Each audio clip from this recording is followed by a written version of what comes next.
Mourning another atrocity. Nearly 36 Ethiopian Christians are beheaded by the Islamic State. Finding forgiveness. 20 years after the Oklahoma City bombing, a father forgives to find peace. Mass first, then baseball. A D.C. parish encourages fans to attend Mass on their way to the ballpark. And happy birthday, Mother. EWTN foundress Mother Angelica celebrates 92 today. Those stories and more on EWTN News Nightly for Monday, April 20th, 2015.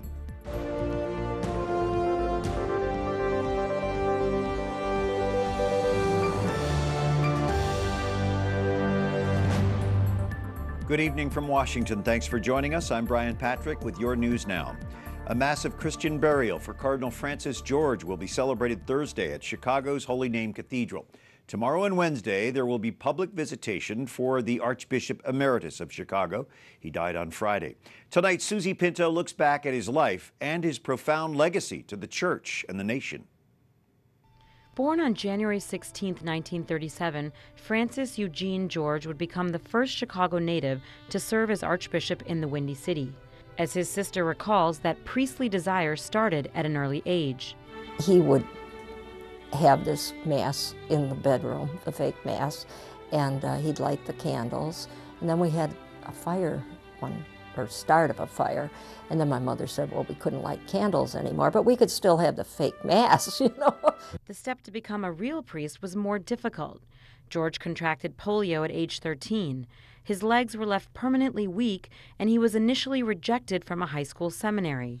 But by age 20, he entered the Missionary Oblates of Mary Immaculate, later serving in Africa, Asia, and all around the world. In 1997, St. John Paul II appointed George to be the 8th Archbishop of his home diocese of Chicago. He would go on to lead the U.S. Conference of Catholic Bishops as president for 3 years and create a plan to combat the clerical sex abuse crisis facing the Church.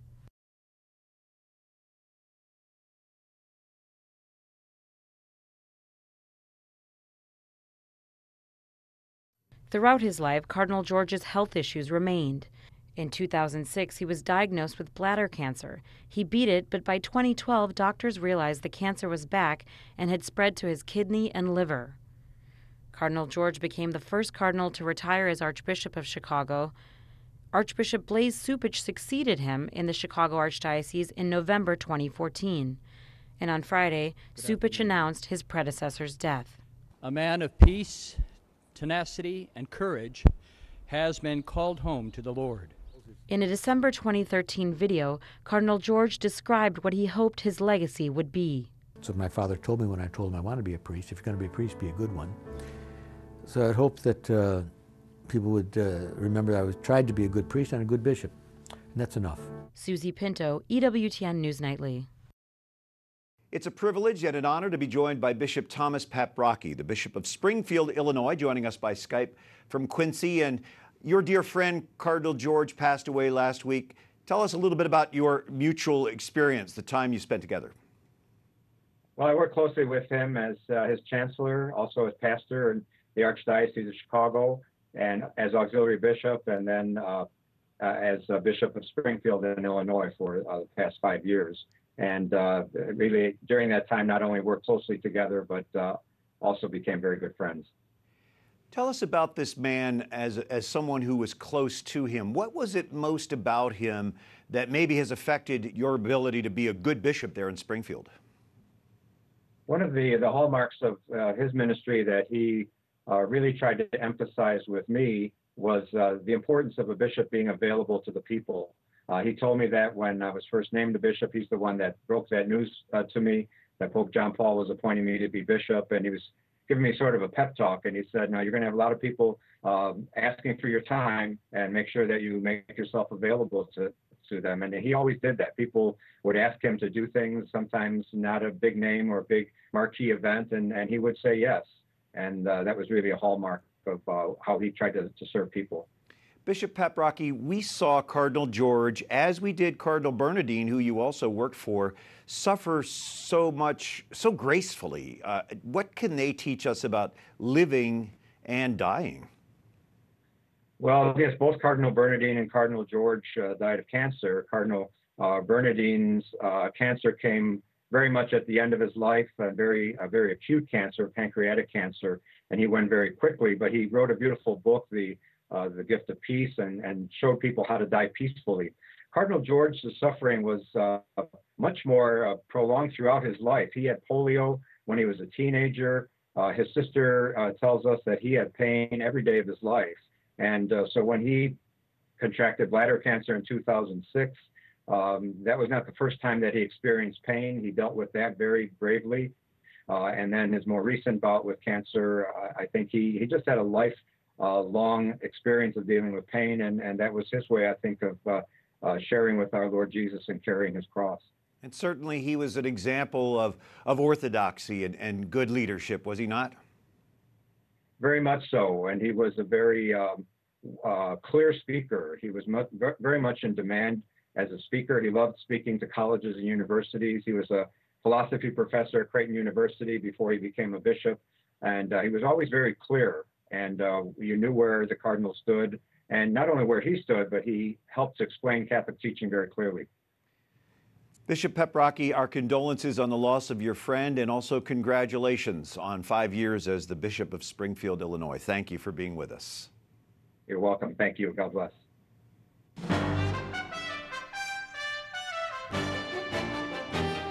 Some of the other stories our EWTN News Nightly team has been covering in today's world. Rescue crews search for survivors and bodies in what may be the deadliest migrant tragedy ever in the Mediterranean. Pope Francis is asking the world to take swift action. Sono uomini e donne come noi, fratelli nostri che cercano una vita migliore. The Holy Father saying the migrants are men and women like us, our brothers who are seeking a better life. At least 700, as many as 900, reportedly died in a shipwreck near the Libyan coast over the weekend.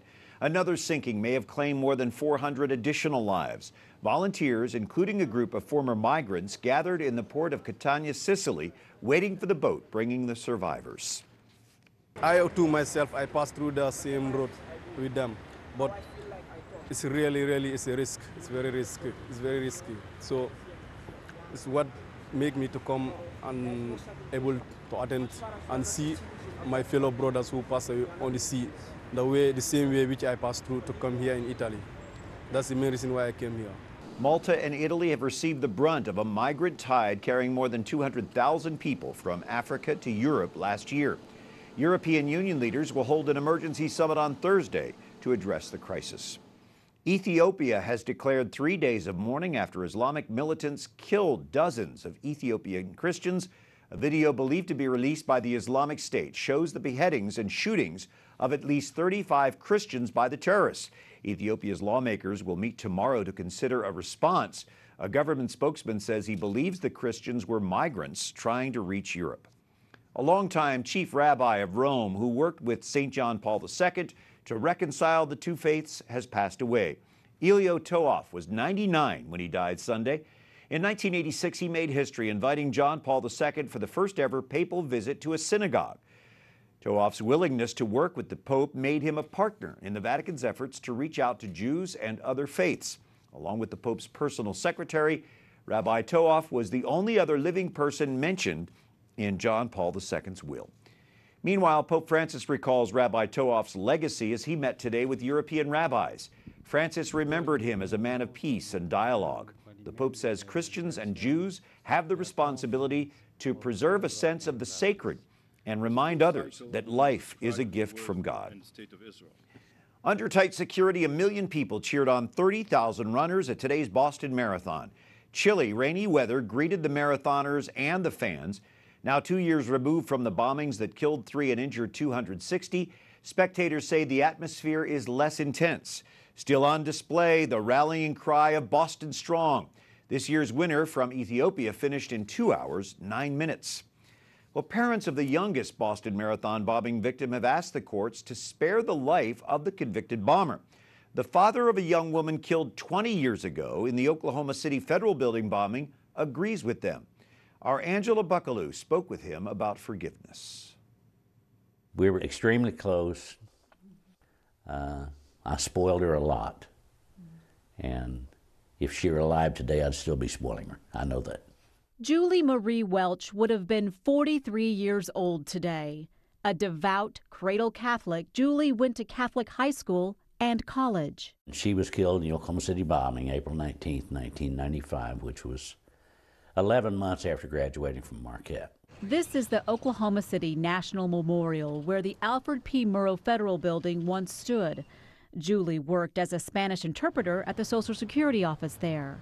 In a field of 168 empty chairs, one is inscribed with Julie's name. Bud turned to alcohol and anger to quell his pain, and neither worked. The first month after her death, I didn't want a trial for them. I simply wanted the bastards fried. That was my feeling toward them. This is coming from a person all my life I had always opposed the death penalty. I had never truly been tested, and I was tested then. It took a year, but Julie's dad, Bud, says he eventually realized the self-medicating would kill him physically, and that pursuing the death penalty would kill him spiritually. Timothy McVeigh and Terry Nichols were tried and convicted. Nichols will spend the rest of his life behind bars, while McVeigh received the death penalty and was executed in 2001.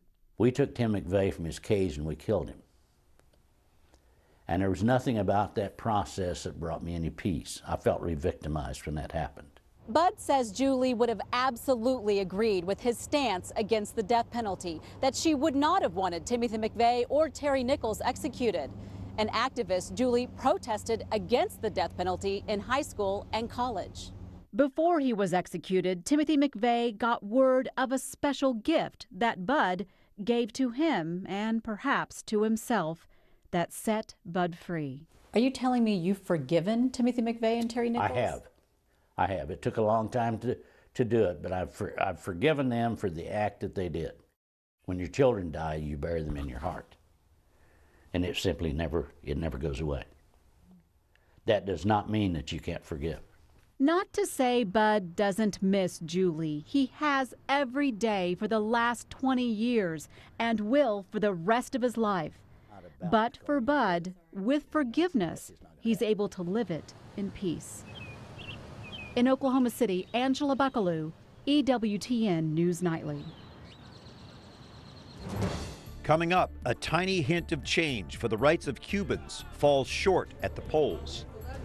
And pilgrims return for a second chance to reverence the Shroud of Turin, believed to be the burial cloth of Jesus.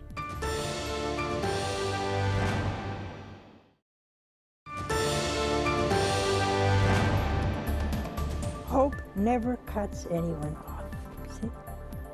You can't always agree with people and what they're doing. You can never condone sin.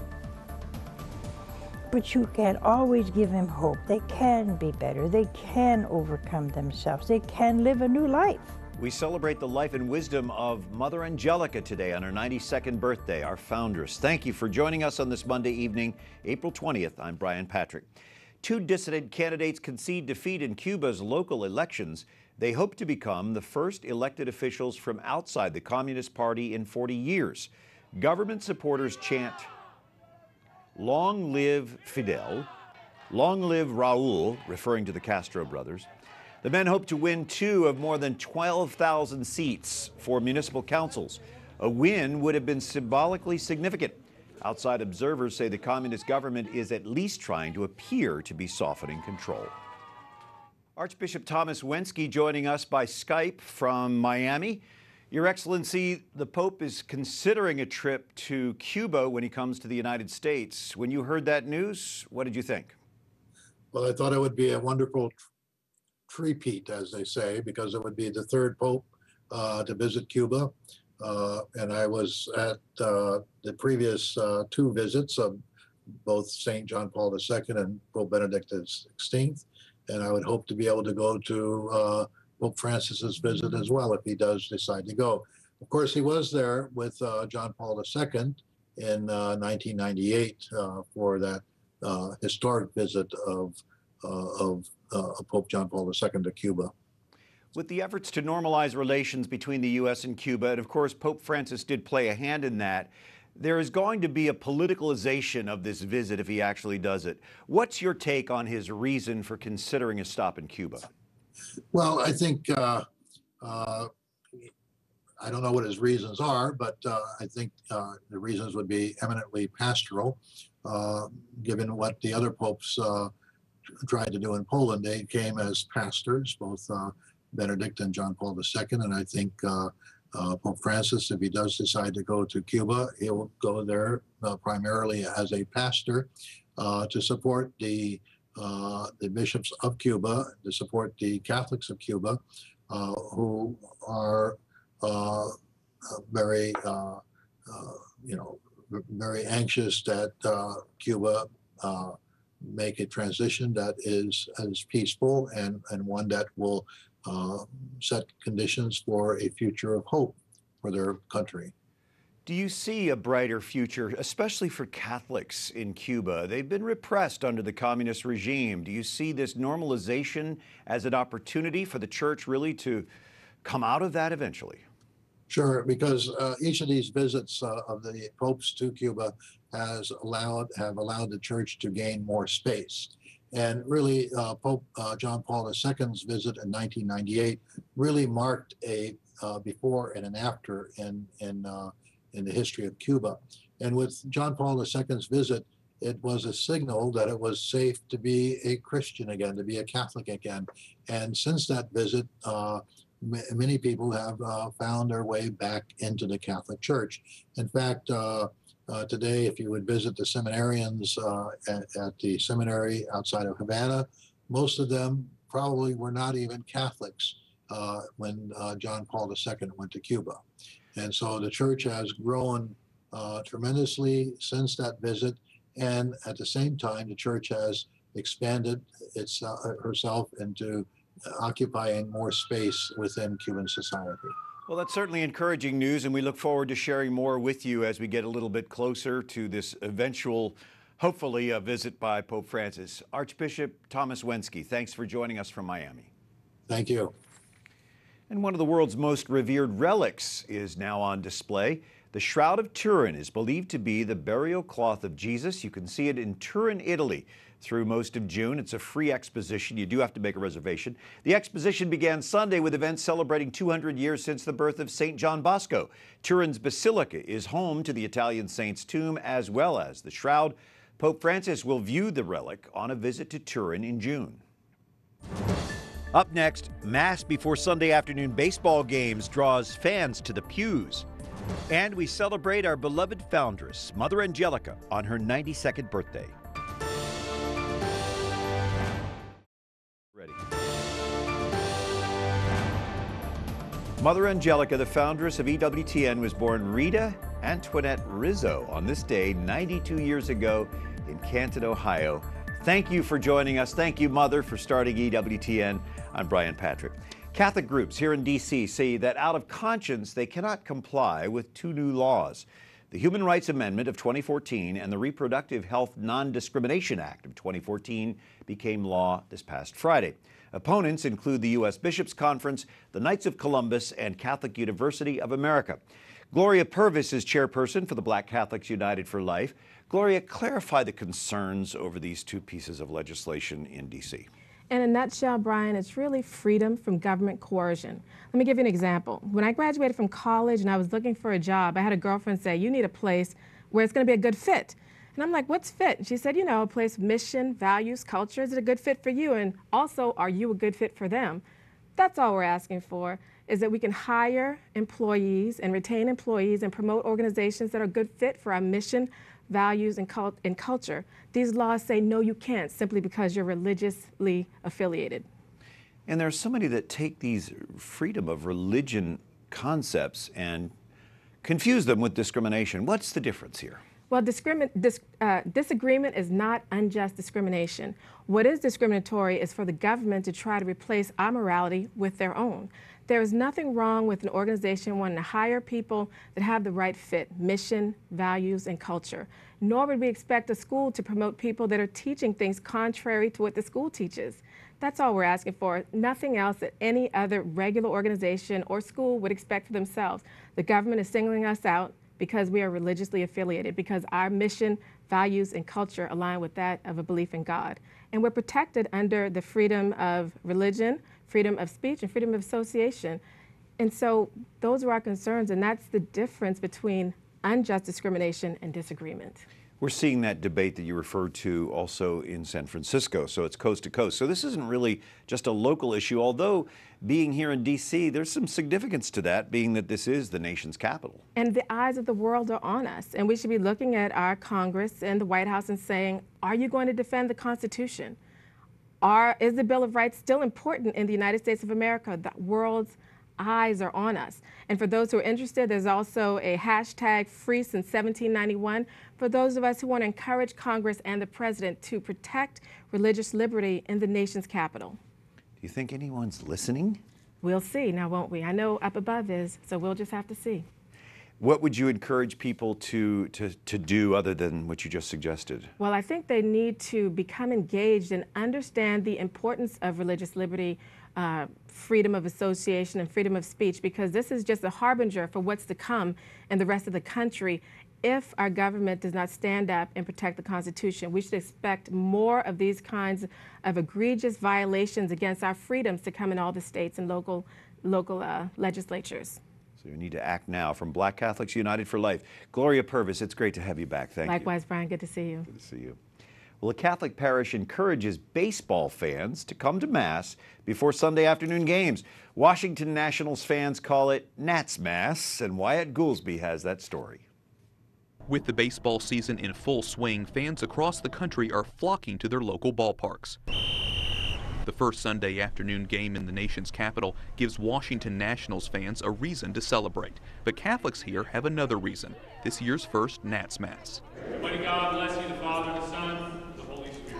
Inside St. Vincent de Paul Church, fans decked out in team jerseys fill the pews, from longtime baseball fans to ones just getting started.